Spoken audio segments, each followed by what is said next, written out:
Sampai kita try. Hi guys. So today it's Sunday. Where are we going? Bukit Wawasan. Bukit Wawasan. I don't really know exactly where that is, but I'm super excited, guys. Let our journey begin.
Getting darker. Okay, I think I'll stop here because I need to have my hands free. Bye bye.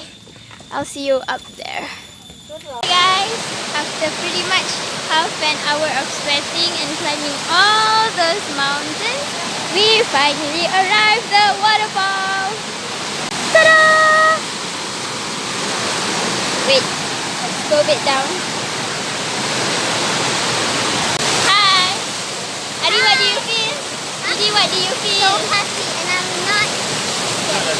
Not tired. I'm tired and not scared. What do you feel? Fresh.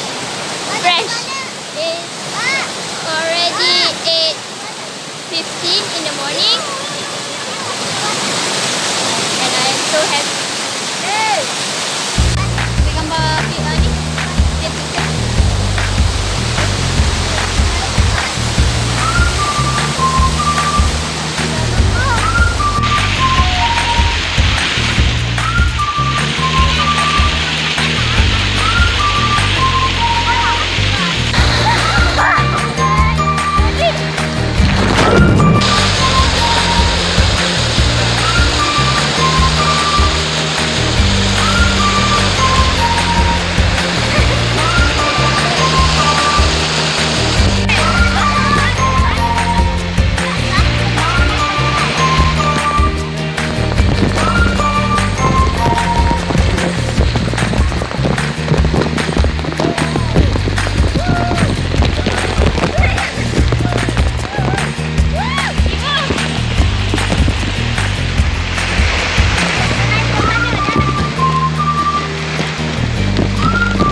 Hello guys, it's already 10:30 and we finally arrived after 3 hours. After 3 hours ke? 3 hours.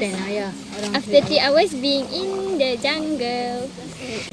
So we finished hiking already and it's so tiring but yet satisfying. It's so worth it. You guys should try. Bukit Wawasan. It's about 15 minutes from my house. 15 minutes from my house and yeah, dia ada waterfall and there's also mini rivers and the waterfall tu sangat best. You guys really should try. Ajak family datang sini because it is fun and it is also better datang awal because as early as 6 I guess sebab bila dah lambat ramai and then the waterfall too will be crowded and dia jadi tak best nak mandi because there's no privacy and we are so lucky because we came early and yes we spend all the time ourselves. I feel so satisfied. It's a productive Sunday. I think that's all for today. Bye.